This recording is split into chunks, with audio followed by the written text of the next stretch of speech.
We're here talking to Jerry of the Bossman Lorraine show on WTBQ. Jerry, welcome.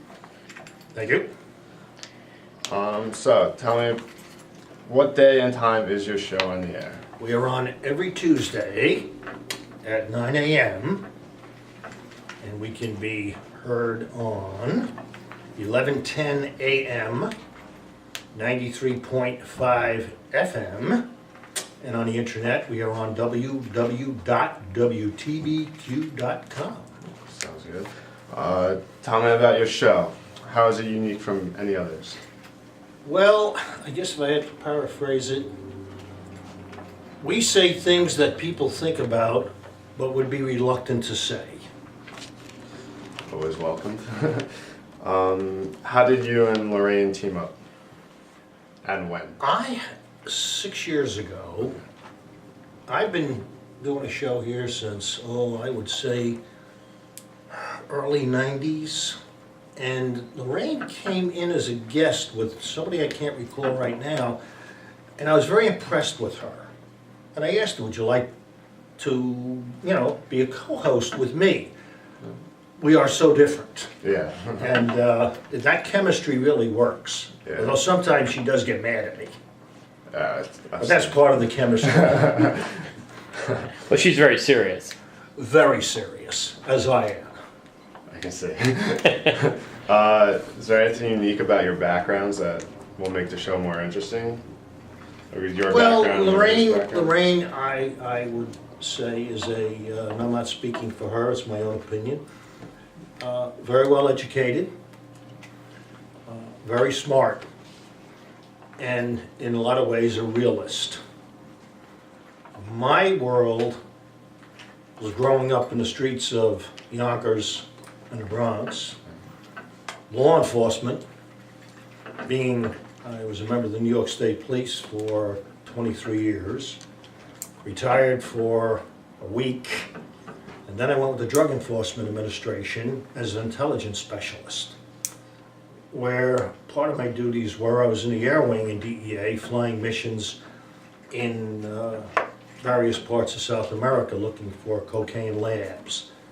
So I bring, I think, more of a street intellect to this show. And I guess you would say maybe a realist in my own mind. Yeah.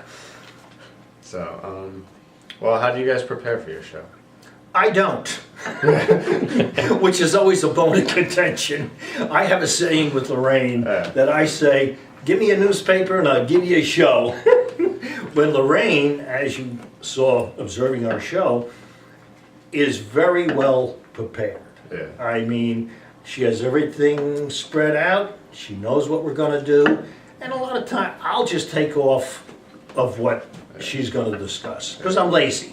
And I'm the star. Is there anything in particular that happened to make you want to have your own political show? In my case, yes. I was co-founder of a group in Goshen called the Residents for Planned Development.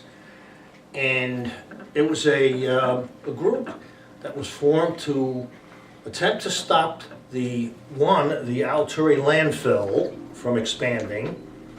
Then we went on to attempt to stop the Orange County Jail being built at the site that it presently sits. But prior to the selection of that particular site, which sits on 360-acre footprint, that jail would have sat almost right on 17, opposite John S. Burke High School. We also are successful in fighting the size of that. That jail was originally going to be 1,400 beds. And through our efforts, I believe, we were able to bring it down to, I believe, 750, which I think is still too large today because they don't fill that jail anymore. But at that time, that jail was planned on a certain crime statistics. And crime then was worse than, obviously, it is today. So, back to the question.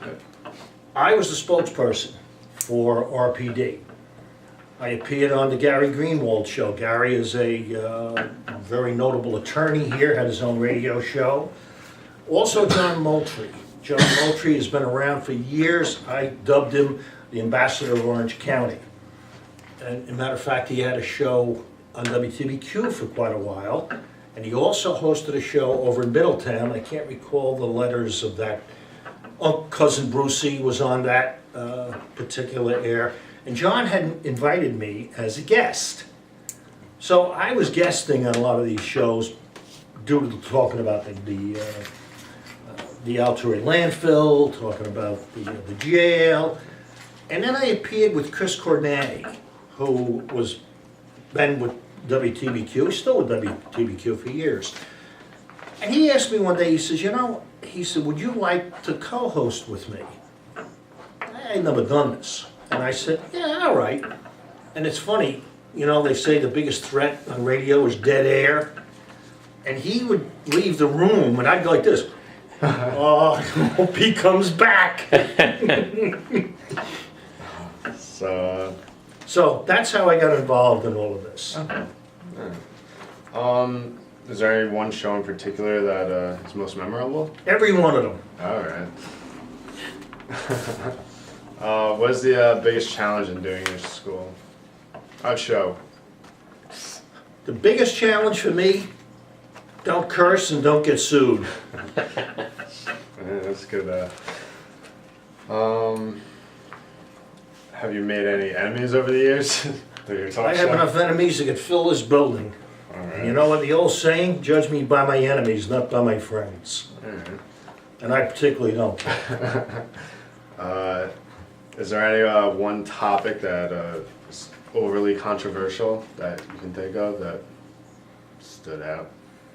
I would say pistol cam. Pistol cam was I believe, and I dubbed it pistol scam. This was an inventor up in Keysville, New York. He invented this camera that was to be retrofitted on the pistols of police officers. Oh, really? Also, they were trying to hustle this to the Marine Corps for snipers. Well, I think the last thing a sniper wants to see is a record of his kills on tape.